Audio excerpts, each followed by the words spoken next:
Walker in front, Hayden the Horrible closing in. And Hizzy has definitely been had his momentum shook out by that one. Number 30 coming into sight. Lee Humphries, so from Geddington, just up the road from Kettering. That's dubious publication. Absolutely. Territory. Sorry, boys. That's have a good day.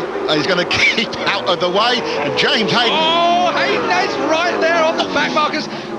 Did he sneak by? No, the back marker was in there first. And he's probably sorry about it. That means his life expectancy is about to be shortened somewhat. And Hizzy got through before Ireland as well. Great stuff. He didn't get held up. Hizzy's still in this. Right, Jono is busy down in pit lane. Feel like you're working for Bob here, don't you, mate? Certainly am. I tell you what, it's getting pretty nervous down here. Roger, tell us the latest here. I mean, boy, game plan is going very well at the moment. Yeah, James is up to second. Unfortunately, John's gone back to fourth. John is really out of sorts with some sort of virus, and it's sapping his energy. But as you just watched on the monitor, James is up to second, and I hope he can do it. I'm sorry for John, but I'm really happy for James, because we saw him on the grid. He was up for it then. He said, I've got a race-winning bike, and I tell you what, he's not far off it at the moment, is he? Fingers crossed. Fingers crossed. Back to you, boys. Thanks very much. James Hayden then having a lot of pressure from Steve Hislop while we were talking with Roger Marshall, team manager for the Reve Red Bull team, and of course himself 15 times a British champion, and pretty well known within the trade is our Roger Marshall. Yep, he was a sidecar passenger to start with as well. Here from Rugby.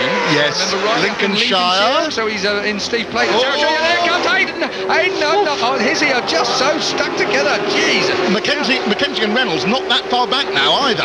Oh, and look at Hayden whining. I tell you what, he'll be complaining to the technicians about that. The back end of the bike tries to drill itself through the tarmac, giving Hizzy possibly a bit of a chance to close in. Oh, look at Mackenzie. Oh, it's just smooth or what? Look at Mackenzie just closing in. This is going to be a five-way battle. The second race on lap 18 of 19, shortened distance by 1 lap. This was a restarted race. They shortened it by 1 lap because they had to have an extra warm-up lap before the start of the race. There's the front five. Oh, come on, Chris Walker. Get in there. Chris Walker under the severest of pressure. Even without Hodgson, someone else will take up the gauntlet and slap him round the face with it. Chris Walker, bike number 2, leads this race, and this is the battle for first place. James Hayden is the pretender. He's right there with Walker. Then behind them, Hislop, third place qualifier, third place on the road, and it's not all over yet, because joining the party is, yes, Neil Mackenzie, bike 7, John Reynolds, bike 3. This is your top 5, and we have less than 2 laps to go.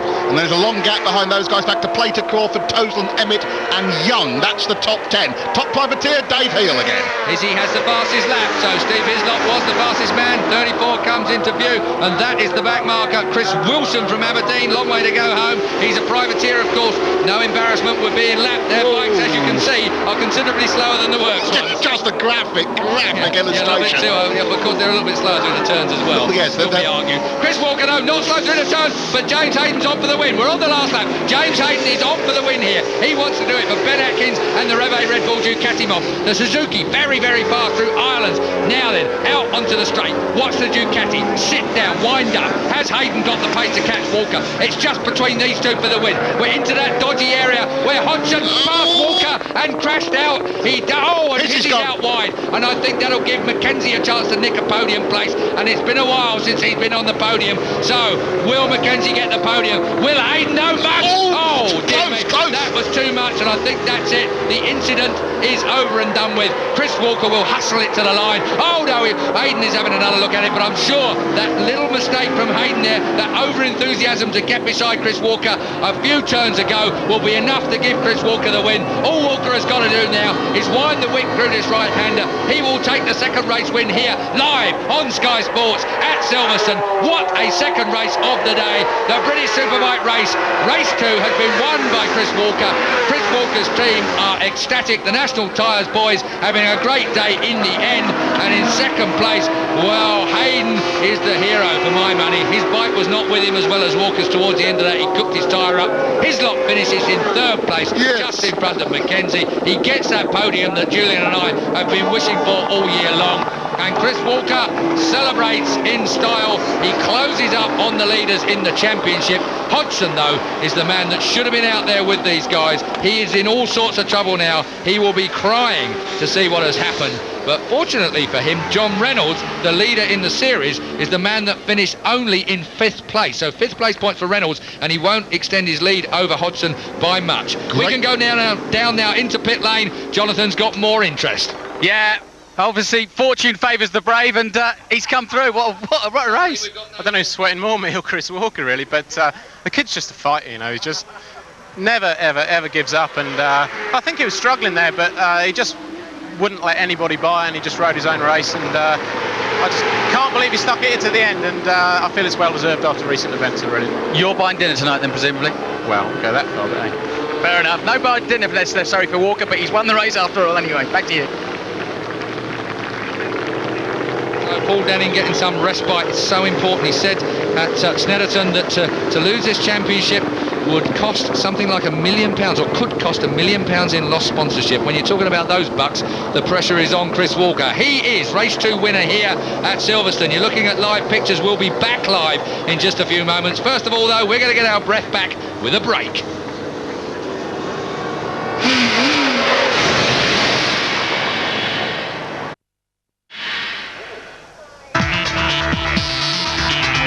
Welcome back. This is live from Silverstone. We have just seen a very dramatic race 2, and down in pit lane are our reporters Jonathan Green and Claire Smith. Yeah, we certainly are, with a very, very happy Chris Walker in front of me here. You know, I'm going to ask you though, don't you, about that incident?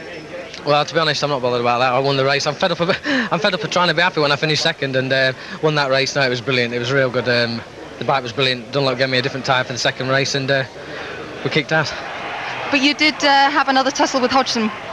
Well, yeah, I mean, he came past and he ran wide into the hairpin, and I just held the inside line and he just slipped off. So, you know, bad luck happened to me at Alton Park. Fair play. It was a great battle out there, but you kept the door firmly closed. Yeah, I had to ride defensive the last 2 or 3 laps, well, probably even more than that. Just hold the inside line. It's very, very difficult to pass here, even when somebody's a lot faster. So, you know, I figured I was quite safe as long as I didn't make a mistake into the hairpin, which I did actually once, and Steve got up the side of me and kind of got me to get my finger out again. Well, Chris, you've certainly got so much support here today. You've put a smile on all your fans' faces. Well done. Congratulations. Thanks, Claire, and thank you, Chris, the winner of race 2 then. And Jonathan, what have you got to beat Claire with this time? Oh, I could never try to do that. No, I've got two very happy boys, though. First of all, James, after what happened at the start, what a great finish. Yeah, it was really nice. It's what we should have been in the first race, so I was really happy to come through. I mean, it was hard to pass, and there was some sort of tough passing moves going on, but that, you know, that's the way it is, and that's what you have to do. So I'm happy to be back on the podium again. Exactly, and great battle, of course, with the old men and the young men, of course. That's right. You know, Steve was riding excellent, and you know, it was really tough out front, and I felt I could have got Walker on the last lap, but he changed a couple of things quite cleverly, and that was that really. So it was like follow him home, but you know, I wanted points, so second place. I'm happy with that. Spring chicken out there. You look great today, Hezzy. Yeah, it's so nice. I chose the right tyre for once on that race, and it just hung in there brilliant. And didn't get such a good start, but you know, I got away with the front bunch, and brilliant. Just hang in. Hanging in there was your team manager. He was hanging over the balustrades through most of it. I think he's been holding his breath for 23 minutes. Yeah, well, I mean, we've gone backwards the last 2 events. Basically, we've done a lot of silly, maybe in-team little problems, and you know, it's nice to get back on the rostrum. Same as James. It's just nice to be up here, and it brings you alive again, you know. I'm going to say, this whole championship has all been talk about Reynolds and about obviously Hodgson and Walker. It's great to see both of you back in there, and there's no reason why we shouldn't see more of it for the rest of the season. Exactly. You know, I planned to be there right away. At the start of the season, I was on it. I've gone backwards a little bit. I don't know why. We've made a few changes to the machines, and maybe we've messed up. Yeah. Well, in terms of the machine, you've been talking about the fact that you've got new bits, new parts. You've almost got a Hager bike out there in terms of World Superbikes. This bike is obviously as good as the Ducatis, you think? Yeah, well, it's just that race proved it's as strong as any of the bikes out there, so that's good. We actually got a new injection map this weekend from Hager, so it's good. Yeah, that's what we like to see. Well done, Steve Hislop. Back to you, boys. Thank you. Jonathan, thank you very much, Steve Hislop. Oh, just so very, very special. There is 2 hats, Hayden, and he deserves 2 hats after a race like that as well. Let's take a look then at the standings after that race. Oh, that's a race result for Sean Emmett back in 9th place with Paul Young in 10th place. So we'll give you the standings after round 6 now. We'll calm down here. It's been a very, very hectic day indeed. A long live broadcast from Silverstone. Reynolds then 221 points. He couldn't surely have expected to extend his lead after what's been going on here today. Hodgson second place. Walker third, but closing. Look at that. He is within 14 points now of Hodgson's second place after winning that. What a difference a race makes. Hayden in